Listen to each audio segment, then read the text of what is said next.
Laura, antes do episódio dessa semana, você tem uma novidade para os nossos ouvintes? Pois é, Renan. Então, eu lancei esse outro podcast, que na verdade é uma série de 12 episódios. Essa última sexta-feira foi lançado o quarto, e é baseado no meu novo livro que eu lancei durante a pandemia, Curto Circuito, O Vírus e a Volta do Estado. São episódios mais curtinhos do que o Entretanto, mas com bastante som de arquivo, contando essa história da crise econômica causada pela pandemia e também dos papéis do Estado que têm de ser repensados nesse contexto. Todo mundo pode ouvir gratuitamente baixando o aplicativo da Aurelo. A Aurelo ela é uma nova plataforma de podcasts que está se especializando só nisso, né? E que apoiou o projeto desde o início. Então esse é um projeto exclusivo mesmo. Sim, muito massa. Já li o livro, comecei a ouvir o podcast e só posso recomendar para o pessoal procurar a Aurelo para poder acompanhar também essa série. Não, e acho que os ouvintes aqui do Entretanto vão gostar muito. Inclusive, muita coisa que a gente conversou aqui serviu de base, tanto para o livro quanto para esse podcast. E vamos para o episódio da semana.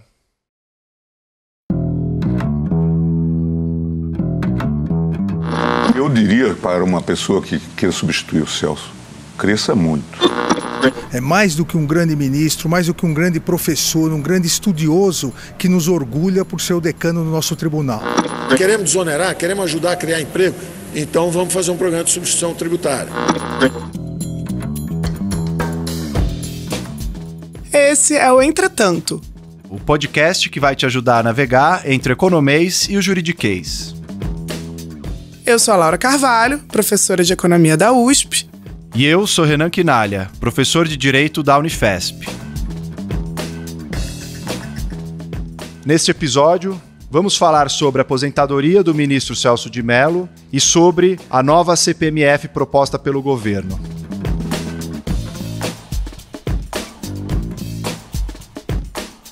Laura, o Renda Brasil, que foi tema da sua análise no último episódio, parece que está sendo ressuscitado pelo governo, né?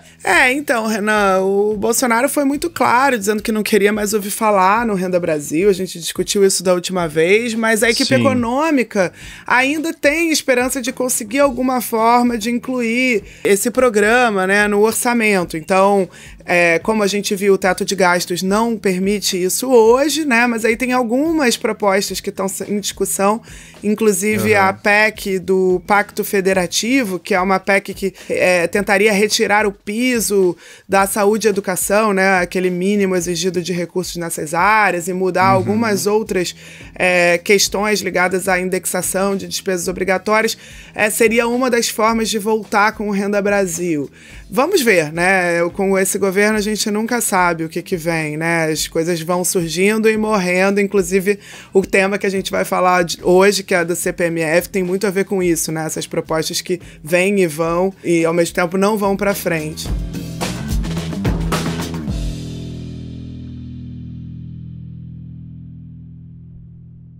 Então, Renan, na última semana a gente falou sobre a mudança de presidência no STF, no Supremo, né? Mas a corte acabou retornando ao centro da atenção na semana passada pelo pedido de antecipação de aposentadoria do ministro Celso de Mello. Há muita preocupação, né, Renan, envolvendo essa aposentadoria.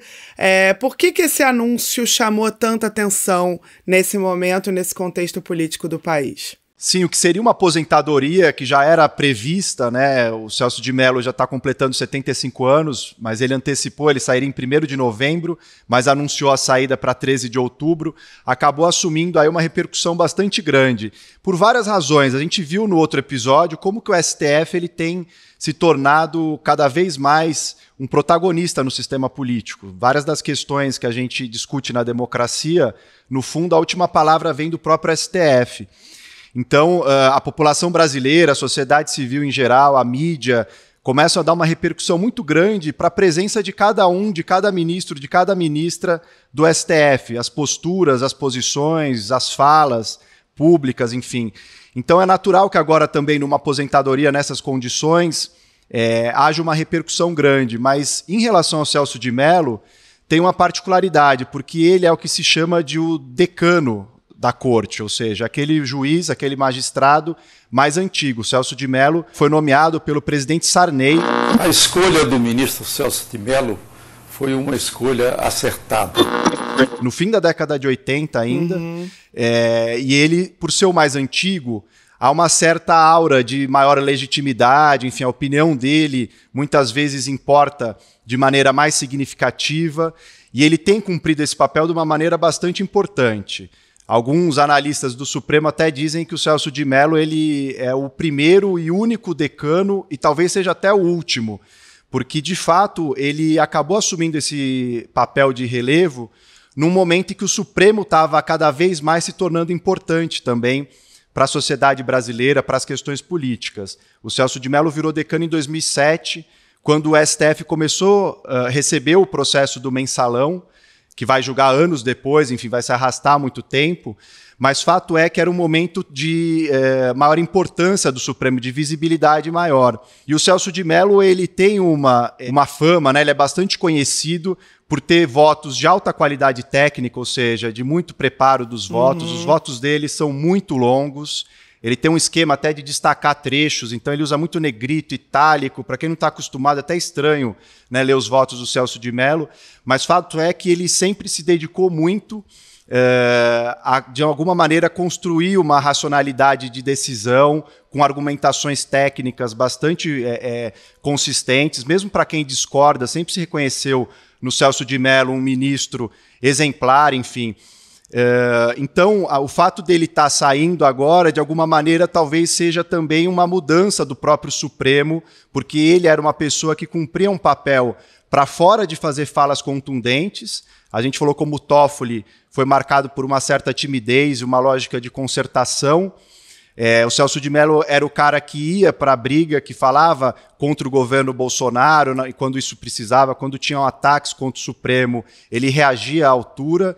E para dentro ele também se notabilizou por ser um cara da pacificação, de conseguir diminuir o tom de beligerância entre ministros, né? Ele nunca participou daquelas discussões que marcaram o Supremo, né? Desde o Lewandowski com Joaquim Barbosa, ou Gilmar Mendes, né? Com Barroso, enfim, uma série de brigas ficaram bem documentadas e discutidas.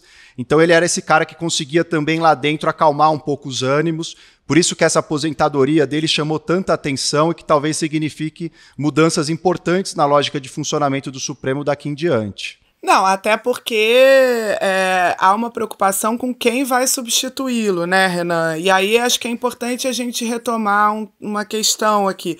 Como que se dá a escolha de um ministro do STF no Brasil e quais são os requisitos para uma indicação que virá agora com a aposentadoria do Celso de Mello? Aqui no Brasil, a gente tem uma regra que está fixada na Constituição de 1988. O artigo 101 da Constituição, ele diz que para haver a indicação de um ministro do STF, a pessoa precisa ter entre 35 e 65 anos. Então tem uma questão etária aí, não pode ser nem tão jovem e não pode ser também já mais velho, perto dessa aposentadoria compulsória, que é com 75 anos. Precisa ter notório ou notável saber jurídico, a ideia de que você tem que ser um profundo conhecedor do direito, das regras, da jurisprudência do próprio Supremo, e tem que ter uma reputação ilibada. Ou seja, ser uma pessoa que não haja questionamentos em relação à sua trajetória profissional, à sua trajetória de vida. Evidente que esses requisitos eles são um tanto vagos. Eles servem como um parâmetro, né, mas eles não conseguem fechar de uma maneira muito estrita as possibilidades de indicação. Então eles deixam uma margem grande de subjetividade para o presidente da República fazer a indicação. É interessante notar que a Constituição ela não exige que o ministro tenha formação em direito. Então pode ser que seja de uma outra área um ministro indicado. Isso agora tem até sido discutido no caso do governo Bolsonaro, numa possibilidade de se indicar um ministro que não tenha formação em direito, que seja mais próximo a um núcleo olavista, enfim, mais ideológico do governo. Esse debate tem aparecido bastante.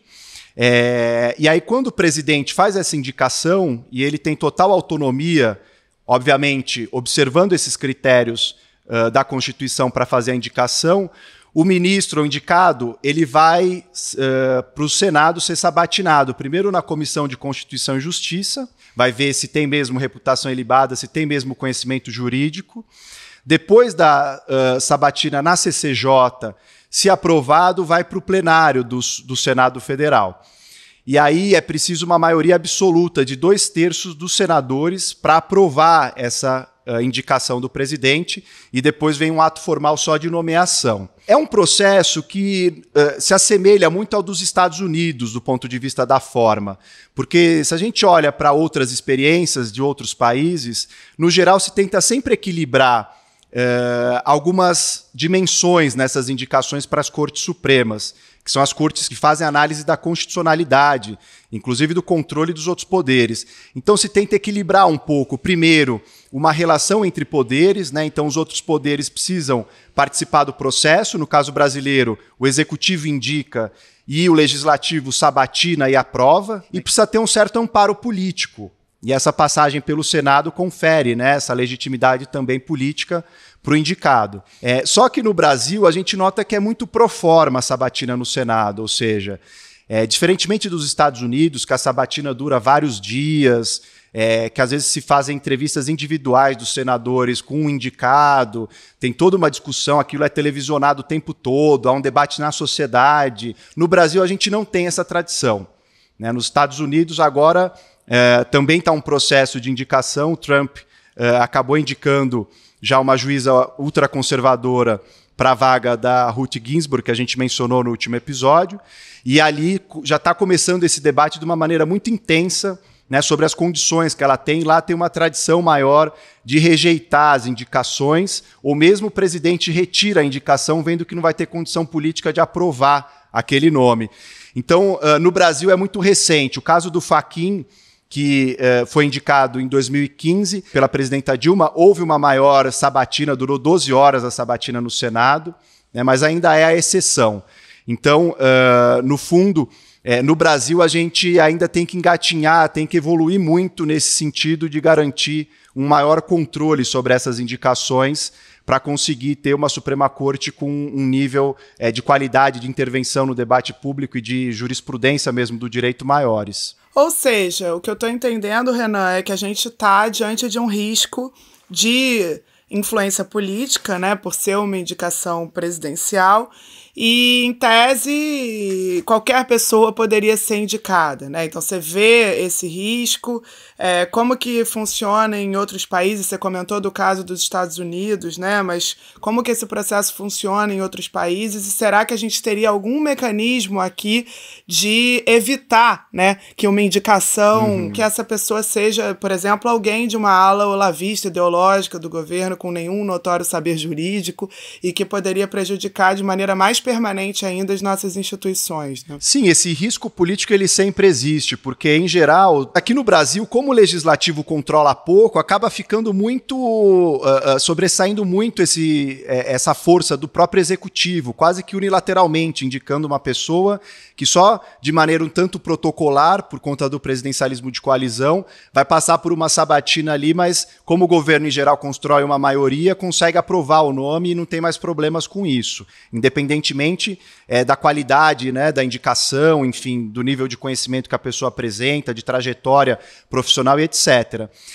Então essa é uma questão central para qualquer corte ou tribunal constitucional, que no fundo é quem indica quem vai julgar o próprio governo, né? Se você deixa só o governo indicando, sem nenhum outro mecanismo de controle, é bem capaz que possa gerar, né, em seguida algum tipo de vínculo ou de gratidão, enfim, uma ideia de que é preciso retribuir um favor da indicação. Isso é uma questão, uma preocupação muito presente nas democracias contemporâneas. Agora, não é porque o presidente indica também que necessariamente o ministro vai ter um rabo preso com esse presidente.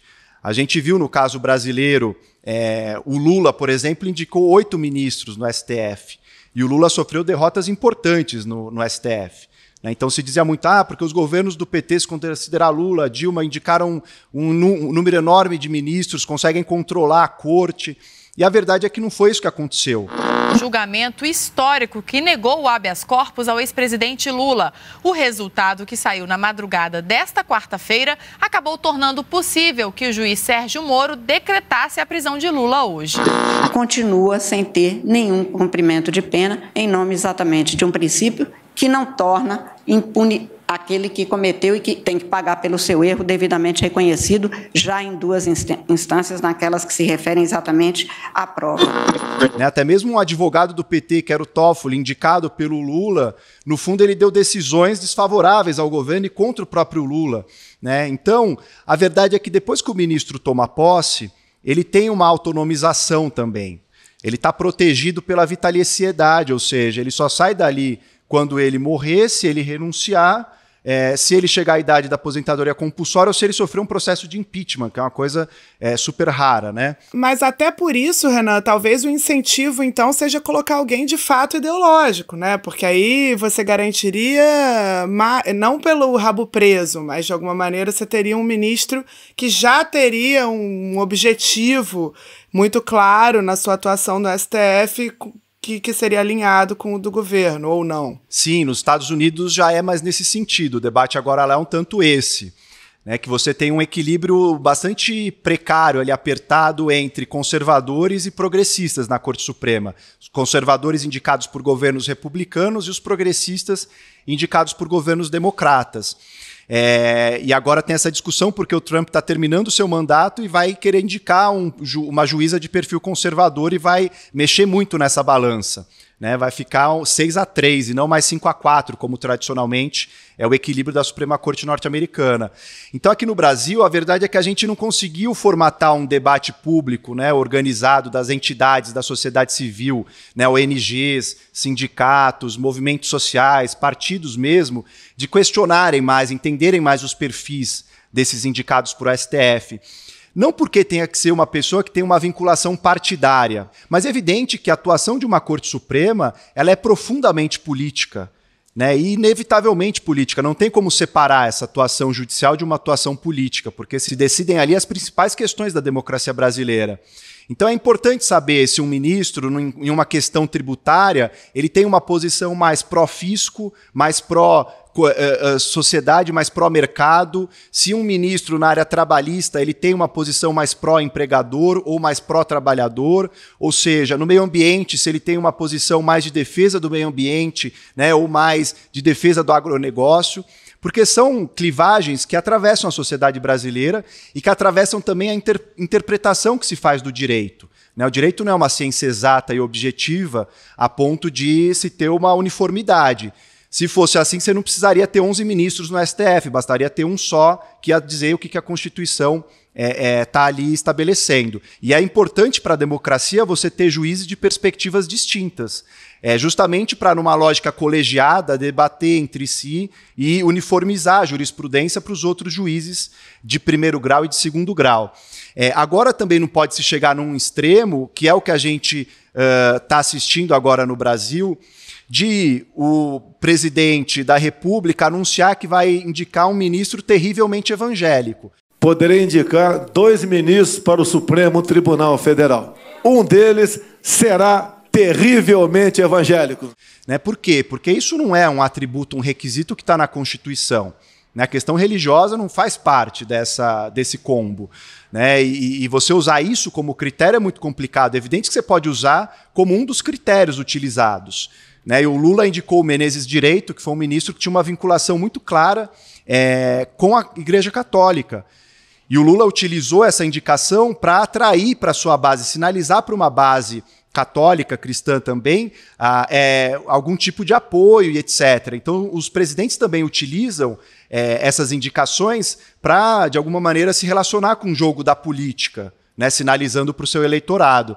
Agora, no caso do governo Bolsonaro, que vai indicar a pessoa que vai ocupar a vaga do Celso de Mello daqui em diante, a gente já viu que há uma corrida aí bastante problemática, porque você tem o Aras, que é o Procurador-Geral da República, tem o Mendonça, que é o Ministro da Justiça, tem o Noronha, que é presidente do STJ, e todos eles, de alguma maneira, atuando para agradar o governo, buscar julgar de maneira favorável o interesse do governo, ou se omitindo para não implicar o governo em algumas situações e processos.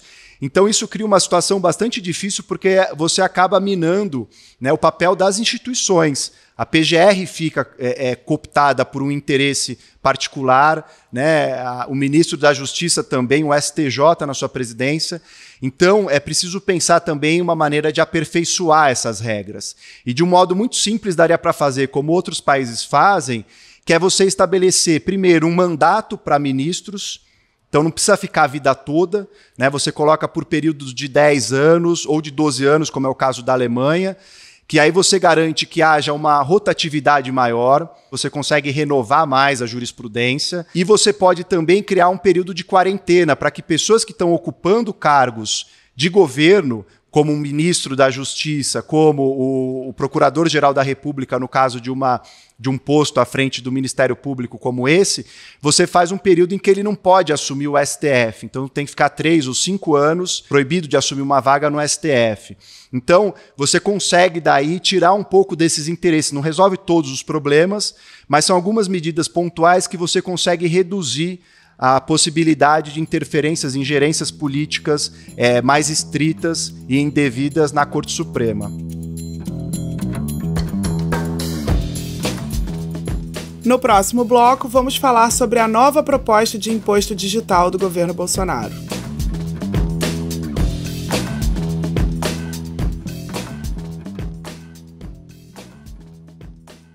Laura, o governo agora tem discutido incluir na proposta de reforma tributária a criação de um imposto sobre transações digitais, que está sendo chamado de uma nova CPMF. E essa proposta parece bastante importante para a equipe econômica e fica voltando do noticiário porque enfrenta uma resistência muito grande na sociedade.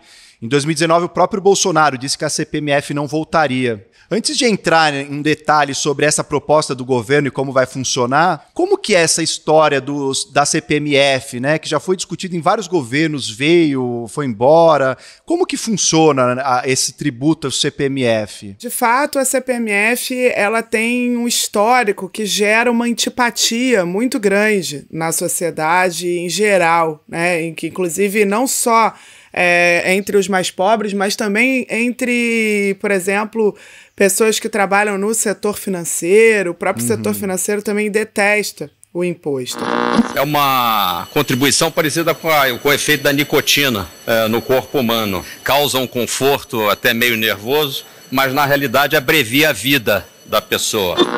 A CPMF ela foi criada em 1994. Primeiro, ela inclusive teve um imposto anterior a ela, que fazia mais ou menos a mesma coisa, que era o Imposto Provisório sobre Movimentações Financeiras, que só durou o ano de 94. Depois isso se tornou a CPMF, que é a Contribuição Provisória sobre Movimentações Financeiras, que durou de 97 a 2007. Só que o primeiro problema é que, como o nome diz, essa era uma contribuição para ser provisória. Né? E então uma das fontes de antipatia em relação a esse tributo é que o tributo, na verdade, ele foi criado de maneira, né, a financiar a saúde.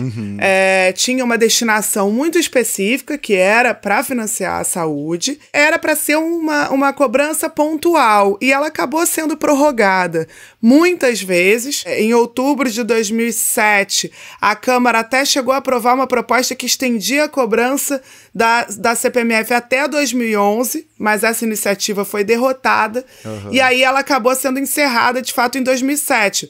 Mas ela ficou valendo durante 10 anos, né? E para além da questão dela ter, então, durado muito mais do que o previsto, ela também ela foi mudando a sua destinação. E enquanto no início, realmente, de fato, a saúde era a principal área beneficiada pela arrecadação da CPMF, ao longo do tempo isso foi se alterando, a saúde foi tendo uma parcela menor, e outras áreas, como a Previdência Social, o Fundo de Combate e Erradicação da Pobreza, por exemplo, foram ganhando peso na destinação da CPMF. Agora, para além disso, você tem uma série de questões envolvendo esse imposto. Então, como é a natureza desse tributo, né? O tributo, na verdade, no caso da CPMF, era cobrado sobre qualquer tipo de movimentação bancária, excluindo-se algumas exceções que estavam previstas na regra, como, por exemplo, negociações de ações na bolsa, saques de aposentadoria e seguro-desemprego, e o pagamento de salários e transferências entre contas da mesma titularidade. Tirando isso, todas as outras movimentações bancárias eram objeto dessa cobrança, e essa cobrança chegou, no final, a uma alíquota já de 0,38%. Né? Ela começou menor, mas a última alíquota ali em 2007, quando a CPMF foi encerrada e o Congresso não renovou, era de 0,38%. O problema disso é que, claro, é um imposto, então, que não leva em consideração de maneira nenhuma o volume, né?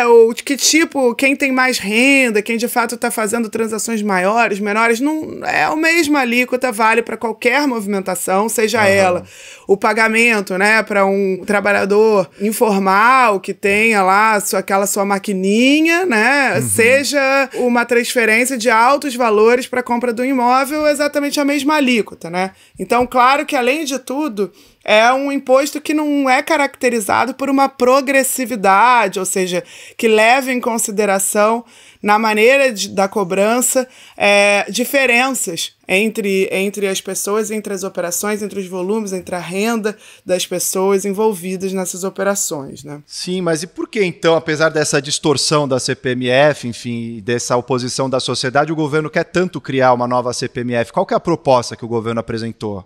Então, Renan, a ideia do Guedes é estabelecer uma alíquota de pelo menos 0,2% sobre o valor de qualquer transação digital. E o que eles dizem é que isso poderia gerar 120 bilhões de reais de arrecadação por ano. O que o governo está propondo, que ele chama de um imposto digital, né, é cobrar uma contribuição também sobre movimentações bancárias, sendo essas movimentações digitais, né? Então é realmente muito parecido com o princípio da CPMF que vigorou no Brasil entre 97 e 2007.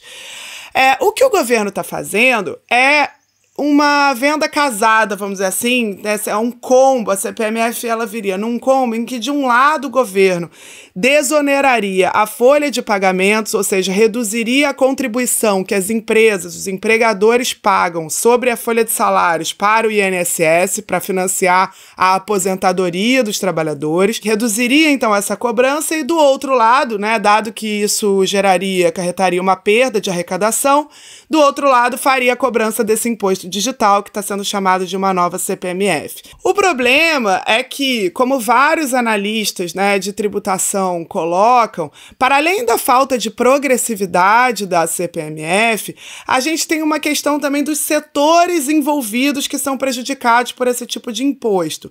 Em particular, setores industriais que têm uma cadeia produtiva longa, em que, então, a compra de matéria-prima, né, a compra de serviços ou produtos, insumos de fornecedores é um custo muito importante, né, dentro do processo produtivo. E essa troca, vamos dizer, da desoneração da folha pela CPMF, ela não é tão vantajosa, né? Porque, na verdade, então, se você imagina uma estrutura de uma empresa industrial em que a maior parte dos seus custos, de repente, nem é com a mão de obra, a maior parte dos seus custos é com essas matérias-primas, esses fornecedores de insumos, cada movimentação bancária envolvida na compra desses insumos vai pagar esse imposto digital, né, essa nova CPMF, o que, por sua vez, vai levando a um custo que vai se acumulando, né? Então, e isso, inclusive, pode ser repassado aos preços e prejudicando, inclusive, o consumidor final, né? Por outro lado, né, um outro problema que pode acontecer e que é muito também trazido pelos analistas de tributação, é que, claro, o incentivo maior será para não fazer mais as transações no sistema bancário. Então, a ideia, né, ao fazer isso, das pessoas será minimizar as transações bancárias e fazer o máximo possível de transações em dinheiro vivo, né? Mas veja que você tirar, né, desbancarizar as transações acarreta também uma série de problemas. Problemas de sonegação, inclusive de outros impostos, de falta de controle, questões, inclusive, legais, né, atividades ilegais que vão se beneficiar de alguma maneira disso. Pois é, então, enfim, há esse incentivo. Por outro lado, defensores da CPMF dizem que até ao cobrar esse imposto, você também tem um mecanismo maior até de identificar os pagamentos que estão acontecendo na economia, que isso, na verdade, tenderia a reduzir pagamentos ilegais, de alguma maneira. Aumentando a arrecadação. Então, enfim, esse é um pouco o debate. Agora, claro, o porquê que o governo fica trazendo de volta essa proposta? Porque ela tem muita capacidade arrecadatória. É um imposto de muito fácil cobrança. Então, outros impostos, né, o imposto de renda, por exemplo, ele exige que se declare a renda uma vez por ano. A Receita Federal, né, ela tem que checar uma série de informações para monitorar se de fato as pessoas estão declarando a renda correta, né? Então, o custo de cobrança, a capacidade de monitorar essa cobrança, de acompanhar de um imposto sobre a renda é muito maior do que de um imposto, de uma contribuição como a CPMF, em que, na verdade, né, se é um imposto digital, basicamente o próprio sistema bancário já cuidará de fazer a cobrança em cada transação. Isso é muito fácil e tem um potencial arrecadatório muito alto. É muito apelativo para um governante, né, porque ele tem uma capacidade instantânea de gerar receita, de fácil implementação e baixo custo de monitoramento. A sonegação, ela também não é tão fácil assim, né? Ela exige justamente essa mudança de comportamento, levando para o sistema de pagamentos para um sistema em dinheiro vivo, que também é evidente que não é algo que vai se generalizar, né, ao ponto de prejudicar a capacidade arrecadatória. E como que essa proposta do governo se relaciona com a reforma tributária, que foi tema de um episódio nosso já aqui, que o governo começou a desenhar e apresentar para a sociedade? Então, na verdade, o que a equipe econômica está fazendo? Ela está tentando incluir essa proposta do imposto digital junto com a redução a desoneração da folha de pagamentos na proposta de reforma tributária que já está na Câmara e que nem é a proposta que o governo queria fazer, é a proposta do deputado Baleia Rossi. Uma reforma tributária que simplifique o nosso sistema, que desburocratize essa maluquice que é o sistema tributário no Brasil, que melhore o ambiente de negócios. Que é uma proposta que já tramitava, que conta com a simpatia do presidente da Câmara, Rodrigo Maia. Em alguma medida, é aquela proposta justamente que a gente discutiu, né, que então unifica, né, o nosso sistema de impostos, de vários impostos diferentes, né, tanto estaduais quanto federais, em um imposto só e que teria uma alíquota única e que incidiria sobre o valor adicionado e não mais sobre o faturamento. E a gente discutiu naquele episódio justamente que a proposta de criação do IVA, para além de impactos sobre estados e municípios, governo federal que são diferentes, ela também afeta de maneira diferente os setores econômicos. E a gente tinha mostrado, né, que o setor de serviços seria um dos prejudicados por essa proposta de IVA, na medida em que é um setor que tem uma mão de obra, tem um custo com a mão de obra muito mais alto. E esse custo com a mão de obra mais alto não é descontado na hora que a gente faz esse cálculo do valor adicionado.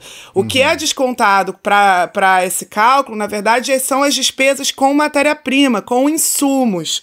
Na hora que a gente muda para esse imposto sobre o valor adicionado em relação ao imposto sobre faturamento, quem se beneficia mais são os setores industriais, que gastam muito com matéria-prima e que poderiam descontar esses custos de matéria-prima na hora de pagar o imposto. Então, note que a proposta da CPMF, ela de alguma maneira é uma forma de compensar os setores de serviços. Por quê?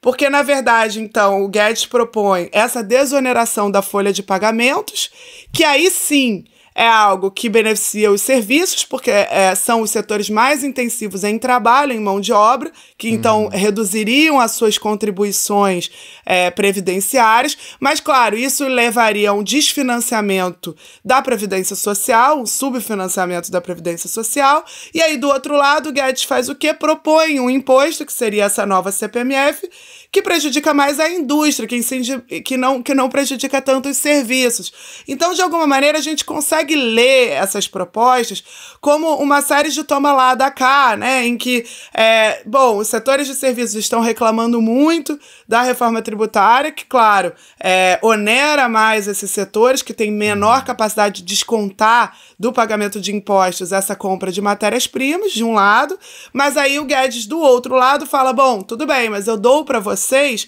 essa desoneração da folha de pagamento que vai beneficiar sobretudo vocês, e financio o que eu vou perder de arrecadação com isso, criando essa nova CPMF que vai prejudicar mais a indústria, que é justamente aquela beneficiada originalmente pela reforma tributária.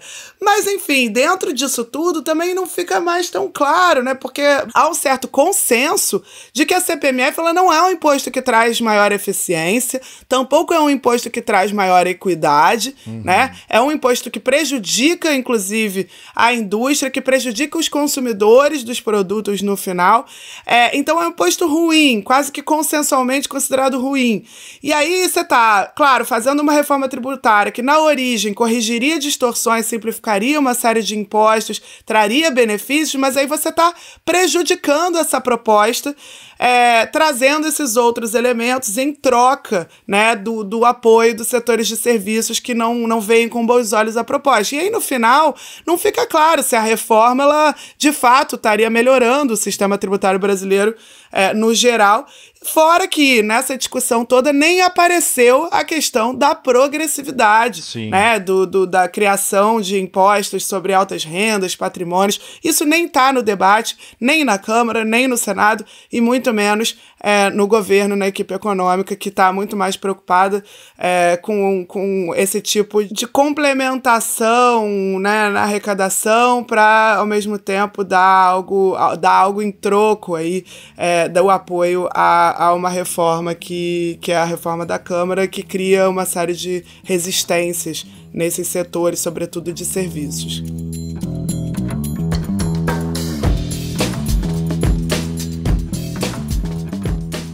Laura, o que você encontrou aí nos e-mails de dúvidas dos nossos ouvintes para comentar hoje?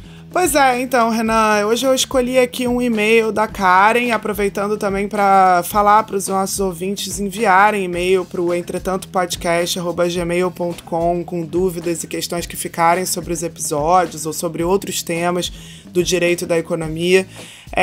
Usando também a hashtag Entretanto no Twitter, a gente está sempre olhando lá, né? E a dúvida da Karen, ela tem a ver com a questão do efeito do dólar alto, do câmbio, né? Sobre os preços. A gente discutiu no episódio 28 a questão da inflação dos alimentos e como uma das causas para essa inflação mais alta dos alimentos é justamente o fato do dólar estar mais alto, o que de um lado, né, incentiva mais as exportações, o fato dos produtores nacionais preferirem vender esses bens em mercados internacionais, mas que isso também é repassado, esse dólar mais alto também serve para encarecer os produtos aqui no Brasil, né, domésticos. E aí a Karen pergunta se isso vale só para alimentos ou se também outros produtos podem sofrer esse efeito da alta do dólar, né, criando um fenômeno mais generalizado de inflação.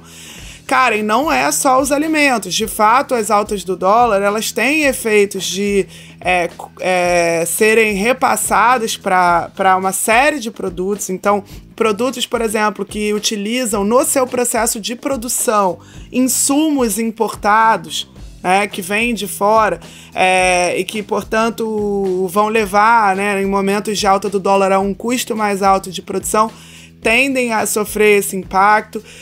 Produtos que estão disputando nesse mercado exportador né? Então, produtos que a gente chama de comercializáveis, que são aqueles que são objeto de exportação, de importação, né? No geral, também são encarecidos em situações de dólar mais alto, porque as empresas veem que os importados estão mais caros e, com isso, elas também têm condição de aumentar os seus preços, aproveitam esse cenário, mesmo as empresas domésticas, para aumentar os seus preços, porque a concorrência, vamos dizer assim, os produtos importados que estão entrando mais caros, né? Então, enfim, você tem um efeito que é generalizado sim, e que, inclusive, se a gente olha para o histórico nosso das metas de inflação desde 1999, a gente vai ver que o Banco Central ele justamente tende a tentar evitar essas altas bruscas do dólar como maneira de impedir que a inflação se acelere por efeito do câmbio. E parte do problema nosso de juros altos, historicamente, tem a ver com isso, né? Com essa tentativa de manter os juros muito altos até para atrair investidores estrangeiros para cá, para o Brasil, em busca desses juros altos, desses retornos elevados, né? Como forma de ter sempre oferta alta de dólares e impedir altas da moeda, né? Desvalorizações da moeda brasileira frente ao dólar, como essa que a gente está experimentando.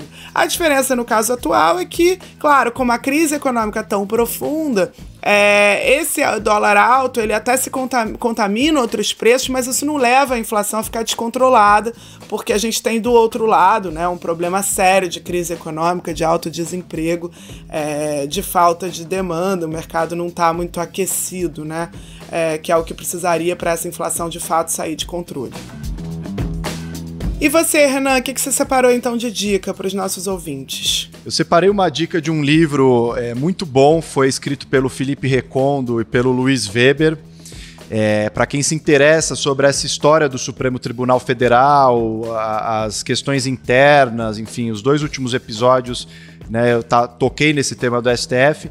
E esse livro chamado Os 11, o STF, seus bastidores e suas crises, é um livro que eles escreveram, esses 2 autores, com muitas horas de entrevistas com os ministros do STF, com pessoas que trabalharam nas assessorias, recuperando a história, e eles vão desde o mensalão, que é o caso que coloca o STF mais em evidência, até recentemente atualizaram já até sobre o inquérito das fake news, que foi um dos temas que a gente também debateu aqui.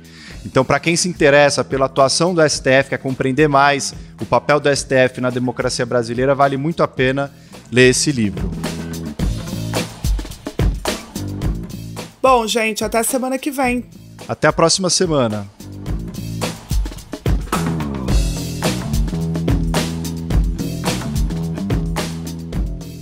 O Entretanto é uma produção da Mira Filmes, com direção do Bruno Orovics, edição da Júlia Leite e do Bruno Orovics e produção do Gustavo Rosa de Moura e da Marina Persson.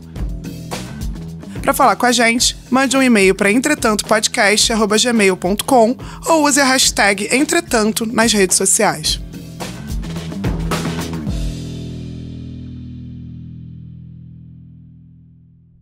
Esse episódio teve o apoio da Open Society Foundations.